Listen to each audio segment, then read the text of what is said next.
samples ready for pickup? Fantastic. I'll be over that way as soon as I can. I really appreciate the assistance.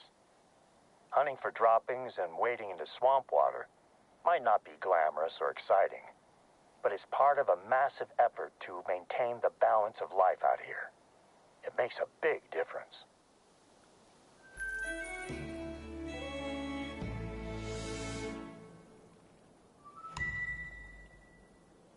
You ready to head out to the tracks?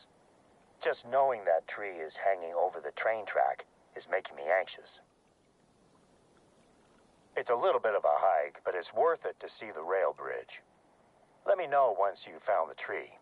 With any luck, it won't take you long to clear it out of the way.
Getting close to the tree that's threatening to fall onto the tracks. I'm guessing it was loosened in a recent storm. Yukon Valley tends to get a few lightning storms each summer, but we do a thorough job of preparing, so we only saw a couple of small fires that went out on their own. Some of my team are still recording the aftereffects of the storms. I've heard reports of huge trees with deep roots that are now at precarious angles and might need to be cut down. We're lucky to have such isolated incidents. Other reserves have reported landslides. I've only ever seen one landslide in person, and that was from the air. Even from up there, it was a shocking display of natural force. It was all I could do to land the plane before the storm overtook me. It's hard to tell what caused this tree to tip over. I guess the big question is how to do this properly. But I trust you to get the job done. I hope you can make do with a hatchet.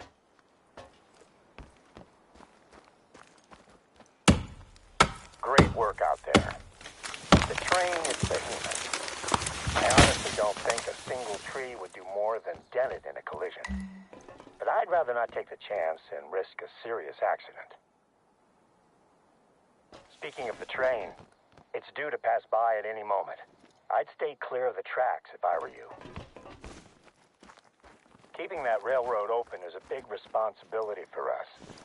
Not only is it essential for a lot of trade out here, but the bridge brings tourists in from all over the place. I'd like a good picture of the bridge, one that we can put on our website. See if you can snap it while the train is passing over it. That'll look great. I used to come out to this corner of the reserve with my family. We'd spend long weekends camping, and I'd teach my youngest daughter, Kara, how to shoot. My older daughter, Deanna, was still an angry teenager who needed convincing to take part in any activity. She'd always be laughing and having fun by the end of the trip, though.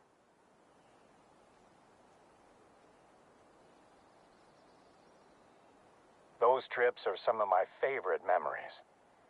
It brought us all closer as a family. Being alone together.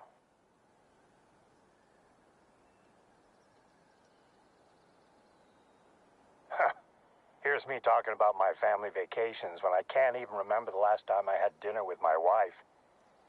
Her birthday was what? A month ago?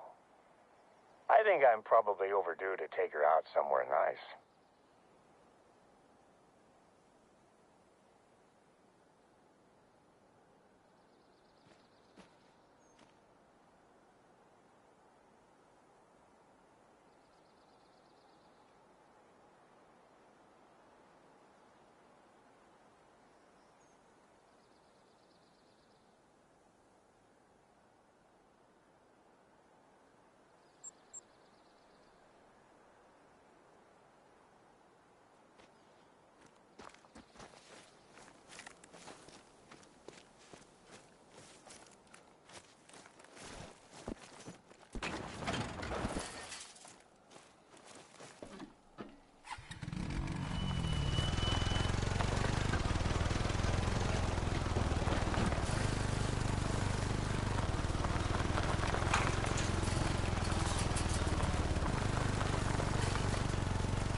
That looks like a good spot to take the photo.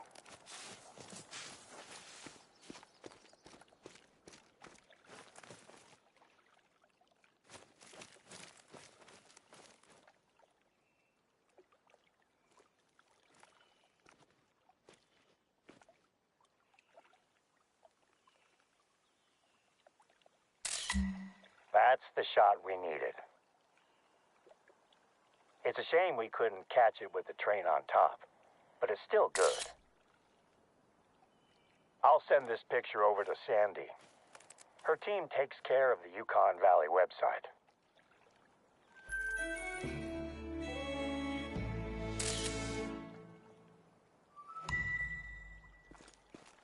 Next up, head over to an outpost that we're replacing.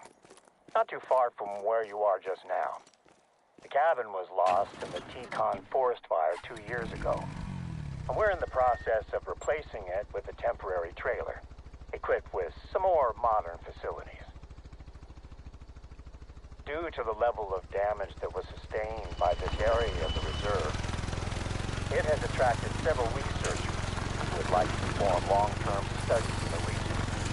Teton Forest will host our first research outpost trial. Oh, and in case you were unaware, Teton is the native word for wolf. The fire destroyed part of the forest, but the wolves are still out there. I'd make sure you keep your rifle fully loaded at all times while you're in wolf country. I look forward to your call when you find the outpost.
I saw the fires that tore through that forest, and I still struggle to accept just how quickly the landscape can transform into smoldering ash. Believe it or not, we got lucky. It could have been a lot worse. Maybe lucky isn't the right word. We lost too much.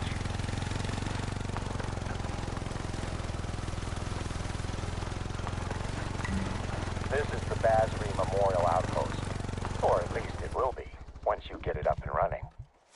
Ranger Crawford has left the supplies that we need for the finishing touches. He was going to set it up himself, but his wife went into labor just as he got here, so he had to rush back to town.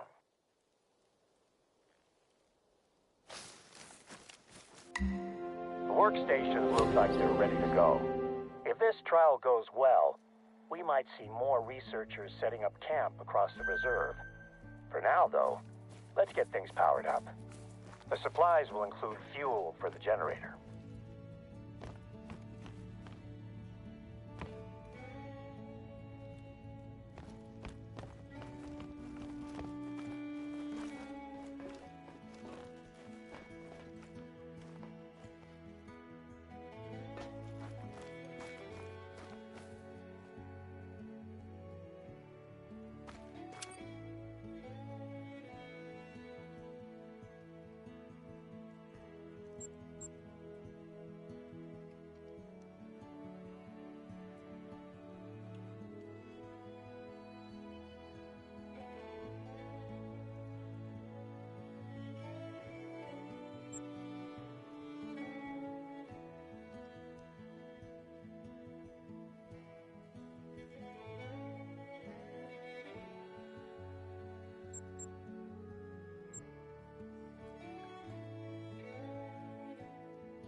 Just stick a little fuel in the generator and fire it up.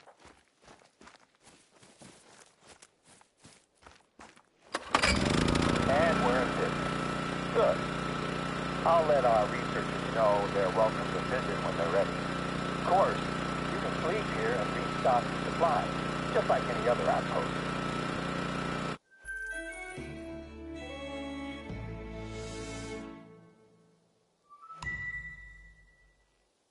The outpost is just the first part of our restoration efforts. The supplies should contain a couple of things that you're going to need for your next job. Planting new saplings. Take the bag of spruce saplings and the shovel, and let me mark a spot for you on your map.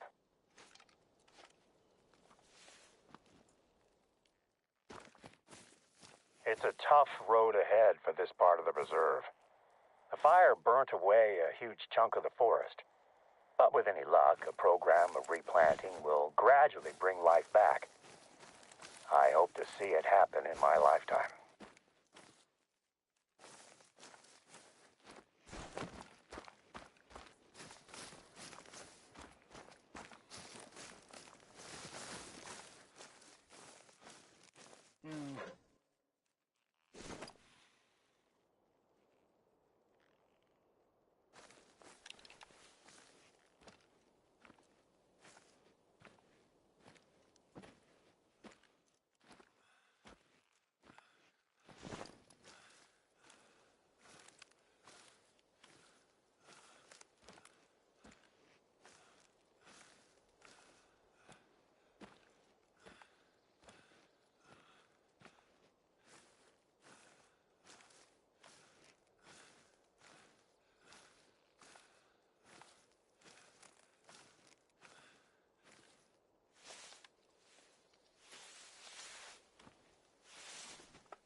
I was in Teton Forest during the night of the fire.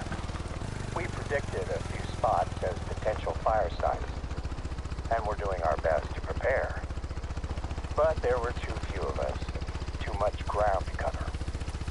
I sent most of the team away when the storm rolled over us. It was getting too dangerous. You're in the right spot. I haven't been out to that corner of the reserve for quite a while now.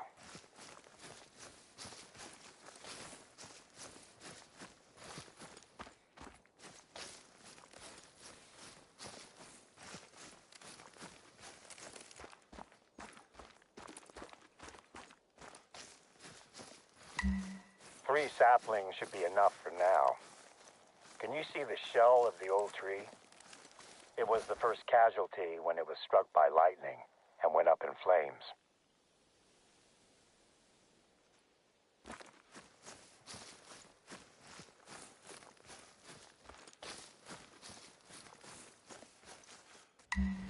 We lost more than the trees that night. It took less than 5 minutes for the blaze to take hold and travel towards us. Our rookie trooper, Omid Basri, was the only one not accounted for. Basri! Where are you? When I found his radio, a part of me knew straight away that we'd lost him. I wanted to go further in and look for him, but the fire was impenetrable. The wall of heat was advancing and I couldn't stay there. I just made it out before the fire consumed where I'd been standing seconds before. We went back as soon as the fires had died down and started looking. We found him, but it was as we'd feared. The outpost here is dedicated to him. We all take a special interest in overseeing the restoration of the area where we lost him. Naturally, it was a tough time for the whole team, but it brought us closer together. We supported each other and Basri's family. You do what you can, right? We devoted ourselves to our work, and we worked to ensure it never happens again. Today's undertaking to replace lost trees is another step in revitalizing Teton Forest. On my last flyby, I definitely saw some movement down there. Can you scout around for tracks in the burnt forest? I'm keen to see what animals are returning to the region.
Finding tracks out there is a good sign.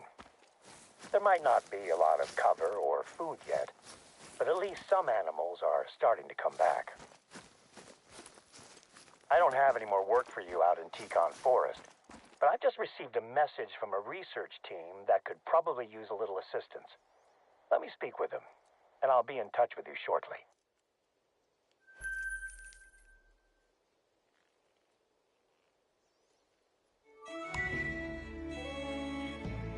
I have a new job for you. One of Yukon Valley's research teams have asked if we can help them to fix a piece of the equipment they're using to track animals around the reserve. There is a box of parts that you'll need to pick up, sitting in one of our outposts. I'll mark it on your map.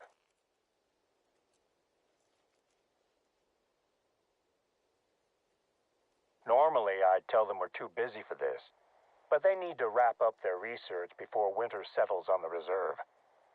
It'll be a much easier job if we help them out, and I'd like to keep working with them next year. I'll call you when you're getting close to the outpost.